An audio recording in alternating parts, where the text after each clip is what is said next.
ہمارے یہاں تمام رائٹس پہ کام ہوتا ہے. ہمارے یہاں سے مراد میرے گھر میں نہیں, اسلامی جمہوریہ پاکستان میں, اسلامی جمہوریہ پاکستان کا نہ تو میں صدر ہوں, نہ تو وزیر اعظم ہوں, نہ تو میں سینیٹر ہوں, اور نہ ہی تو میں جو نا قومی اسمبلی کا اسپیکر ہوں. یہ تمام لوگ جو بیٹھ کے وہاں پہ کام کر رہے ہیں, تو دیکھیں نا وہ کیا کر رہے ہیں.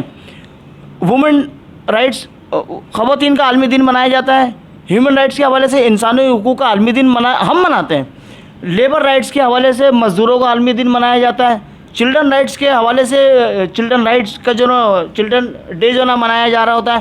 تیزاب گردی کی صورت میں آپ اندرون سندھ کا جو نا وزٹ کر لیں, سفر کر لیں, وہاں پہ یہ سارے جو نا معاملات ہیں. کاروکاری کی صورت میں درجنوں ہزاروں خواتین کو مار کے اندھیرے گھڑے کے اندر دفن کر دیا جاتا ہے. یہ خواتین کے جو نا حقوق ہیں. ہم دن منا رہے ہیں پاکستان میں بیٹھ کے. پاکستان کے حکمران, پاکستان کے جتنے سربراہان رہے ہیں جو اب ہیں, وہ صرف دن مناتے ہیں. اس کے اوپر, اس قانون کے اوپر جو امپلیمنٹیشن ہوتی ہے وہ نہیں کرتے. قانون تو سارے موجود ہیں پاکستان میں. ہیومن رائٹس بھی ہے, لیبر رائٹس بھی ہے, چلڈرن رائٹس بھی ہے, وومن رائٹس بھی ہے, تمام رائٹس موجود ہیں ابرار صاحب, مگر ضرورت اس پر امپلیمنٹیشن کی ہے. لوگ کہتے ہیں کہ بھائی قانون تو ہے, قانون تو ہے. اگر قانون پہ عمل درآمد یہ تو قانون ہی نہیں ہے. تو یہ ہماری بڑی بد نصیبی ہے کہ ہمارے یہاں سب کچھ ہے مگر کاغذ پہ, باہر جو کچھ ہے پریکٹیکل. اچھا مبین صاحب, آپ کی گفتگو, آپ کی بات چیت اور آپ کے انٹرویو میں آپ کے کمنٹ سن کر, دیکھ کر بہت خوشی ہو رہی ہے. انتہائی آپ کسی سیاسی پارٹی کے ایک بڑے لیڈر لگ رہے ہیں. ہمارے ذرائع نے ہمیں بتایا ہے کہ آپ تعلیم سے بہت محبت کرتے ہیں, اساتذہ کی آپ بہت عزت کرتے ہیں, طلباء سے آپ کو پیار ہے, آپ کو تعلیم سے بہت پیار ہے. اس سلسلے میں آپ بتائیے کہ پاکستان کا جو ایک معیار تعلیم جو ہے وہ انتہائی پست ہے. ہمارے طلباء اعلیٰ تعلیم سے, معیاری تعلیم سے کیوں محروم ہیں؟ ہاتھ کھولیے. ہمارے طلباء معیاری تعلیم سے کیوں محروم ہیں, یہ جو صحرا جاتا ہے نا, یہ ہمارے حکمرانوں کے سر پہ جاتا ہے کہ ہمارے جو نا طلباء وہ معیاری اور اچھی تعلیموں سے کیوں محروم ہیں. اصل میں ہمارے حکمران, آج 73 سال ہو گئے پاکستان بنے. ابرار حسین صاحب, میں یہ کہتا ہوں کہ اس 73 سال میں جتنے بھی حکمران آئے, ان کی اول ترین کوشش یہ رہی ہے کہ پاکستان, وہ صوبہ پنجاب ہو, سرحد ہو, بلوچستان ہو, اور دیگر جو ہے نا وہ جگہیں ہوں, سندھ ہو. سندھ کا حال تو بہت ہی خستہ ہے. سندھ کا تو ہم نام لے ہی نہیں سکتے کہ جی تعلیمی جو معیار ہے وہ جو نہ بڑھے. اچھا تعلیمی معیار کیوں نہ بڑھے؟ تعلیمی معیار اس لیے بڑھے کہ یہ جو خاندانی نواب ہیں, جاگیردار ہیں, چودھری ہیں, وڈیرے ہیں, سرمایہ دار ہیں, ان تمام لوگوں کی بادشاہت, ان کی جاگیرداری, ان کی بدماشی یہ ختم ہو جائے گی. لوگوں میں تعلیم اگر عام ہوئی تو تعلیم سے تو ہمیں دانستہ طور پر روکا گیا ہے. رہی صحیح کثر جو ابھی لیٹسٹ جو پچھلے 3-4 مہینوں سے ہم جس کرونا وائرس کا جو نا رونا رو رہے ہیں, اس کی آڑ میں اسکولوں کو بند کیا گیا ہے. تو اس 73 سال کی پاکستان کی عمر ہے, 6 سے 7 مہینے ہو گئے اس کو تعلیمی معیار کو جو نا کم کیے ہوئے, اسکولوں کو بند کیے ہوئے. تو ہمیں 60 سال 70 سال پیچھے تو ان لوگوں نے ویسے ہی پھینک دیا ہے. تو یہ ساری بڑی بڑی بدنصیبی ہے ہمارے ساتھ کہ 60 سے 70 سال پیچھے ہمیں جو نا ان لوگوں نے ڈھکیل دیا ہے. تعلیم سے روکیں گے تو جو نا پاکستان اپنی جگہ پہ رکے رہے گا. اگر یہ پاکستان سے سینسر ہیں, پاکستان سے مخلص ہیں, پاکستان کی عوام سے مخلص ہیں, تو خدا را ان کو پاکستان کے لیے سوچنا چاہیے. آپ آج بھی آپ یوں سمجھ لیں کہ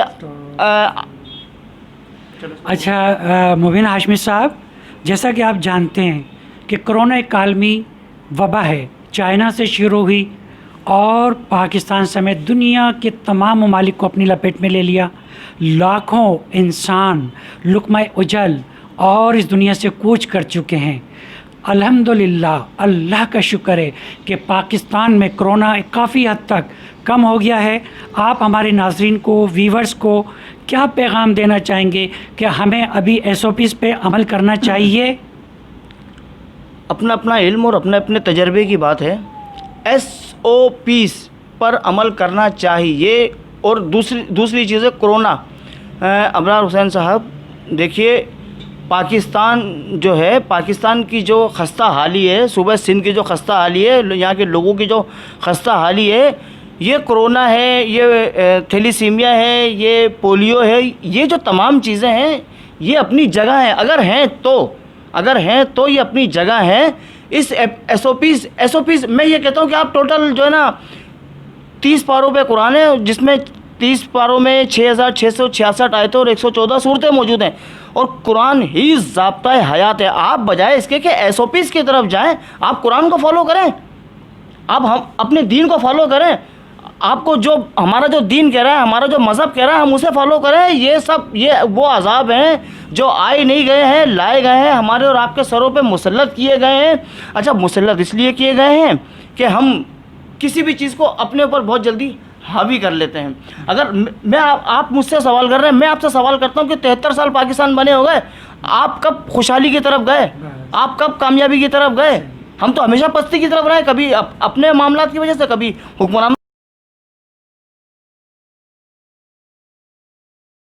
کے معاملات۔ اچھا ناظرین، ہم اپنے مہمان مبین ہاشمی صاحب سے جو بڑی دور سے ہمارے آج آفس چل کر آئیں، ہمارے ذرائع نے بتایا ان کے بارے میں کہ ان کو فٹ بال بہت پسند ہے، جبکہ فٹ بال پوری دنیا میں عالمی سطح پر کھیلا جاتا ہے، بڑا مقبول ہے شائقین کے اندر، عوام کے اندر، لیکن بدقسمتی سے پاکستان میں فٹ بال کا وہ معیار نہیں ہے۔ تو آج ہم مبین ہاشمی ہمیں بتائیں گے کہ وہ معیار پاکستان میں فٹ بال کا کیوں نہیں ہے اور یہ فٹ بال کیوں لائک کرتے ہیں۔ ابرار صاحب، کافی مقصد انٹیلیجنس آپ کی اچھی ہے کہ جس نے جو نا اب تک یہ خبر پہنچائی، بہرحال مگر اچھی بات ہے۔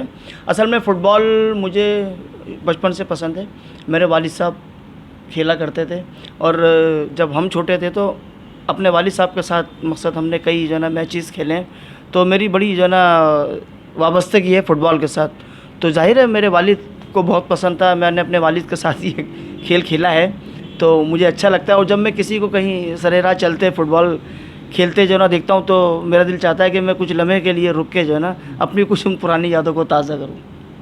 اچھا مبین ہاشمی صاحب، جیسا کہ ہم جانتے ہیں کہ میں نے آپ کو تقریباً 4 سال پہلے ملاقات ہوئی تھی، تب بھی ایسے ہی محسوس کیا، جب بھی آپ ایسی جوان تھے اور آج بھی وہی جوان ہیں، ماشاءاللہ آپ کی بہت اچھی صحت ہے۔ تو میں یہ جاننا چاہوں گا کہ کراچی سمیت پورے پاکستان میں آج کل یہ بڑا ایک رواج قائم ہو چکا ہے، ایک رسم پڑ گئی ہے کہ فیملیوں کے ساتھ باہر جاتے ہیں اور شام کو رات کا کھانا باہر ہوٹلوں میں ریسٹورنٹ میں کھاتے ہیں۔ وہ کھانا جو ہے مضر صحت ہوتا ہے، صحت افزا نہیں ہوتا۔ ان کھانوں میں جس میں برگر ہے، حلیم ہے، نہاری ہے، قورمے ہیں اور مختلف فوڈ آئٹم ہیں، چکن برگر ہے، مختلف ٹائپ کے جو آپ بھی جانتے ہیں اور میں بھی جانتا ہوں۔ جس کسی آپ جانتے ہیں کہ آج کل جو بیماریاں بڑی تیزی سے کسی کو ہارٹ اٹیک ہو رہے ہیں، فالج ہو رہے ہیں، بلڈ پریشر ہو رہے ہیں، شوگر ہو رہے ہیں اور مختلف امراض میں بڑی تیزی سے اضافہ ہو رہا ہے، تو کیا ہم ان پہ کس طرح سے احتیاط کریں، کس طرح سے پرہیز کریں اور اپنا خیال اپنی صحت کا کس طرح سے کریں، اور ہم ورزش کیوں نہیں کرتے، ہم ایکسرسائز کیوں نہیں کرتے، صبح جلدی کیوں نہیں اٹھتے، رات کو ہم جلدی کیوں نہیں سوتے، یہ سب ہمارے اندر جو خامیاں اور خرابیاں ہیں یہ کیسے ختم ہوں گی؟ ابرار صاحب، بڑی اچھی بات آپ نے کی کہ صحت کے حوالے سے دیکھیں، ہر لذت انسان کو، ہر لذت، ہر ذائقہ موت کی طرف لے جاتا ہے۔ گھر میں جو پکا ہوتا ہے، گھر کا جو کھانا ہوتا ہے اس کی بات اور ہوتی ہے۔ آپ جو کھانا گھر میں کھا رہے ہیں اس کا ٹیسٹ الگ ہے، اس کا مزہ اچھا ہے، وہ ہر انداز سے، اچھے انداز سے بنائی گئی ہوتی ہے۔ باہر ہمیں پتہ نہیں ہوتا ہے کہ یہ چیز کس طرح سے، میں سمجھتا ہوں کہ گھر میں اگر آدمی کھاتا ہے، پیتا ہے یا گھر والوں کے ساتھ وہ اس طرح سے وقت گزارتا ہے تو وہ بہت بہتر ہے، نہ کہ باہر ذائقہ بھی ہے، لذت بھی ہے، مگر میں نے آپ کو کہا نا کہ ابھی آج ہم بلڈ پریشر کے بھی مریض ہیں، ڈائبٹیز کے بھی جو نا مریض ہیں، اور دیگر امراض نے ہمیں گھیر رکھا تھا۔ اس کی سب سے بڑی وجہ یہ ہے کہ وہ بے احتیاطی ہے، بے قاعدگی سے جو نا کھانا کھایا جاتا ہے، پھر ہوٹلوں میں اور ان تمام جگہوں پہ وہ ماحول نہیں ہوتا ہے، وہ انداز نہیں ہوتا جس انداز سے ہمیں جو نا گھر میں جو نا ملتا ہے۔ تو میں سمجھتا ہوں کہ انسان کو لذت اور ذائقے سے ہٹ کے اگر حقیقی زندگی میں کچھ کرنا ہے تو وہ اپنے گھر کی 4 دیواری میں جو بنتا ہے اسے صبر شکر کر کے جو نا کھائے۔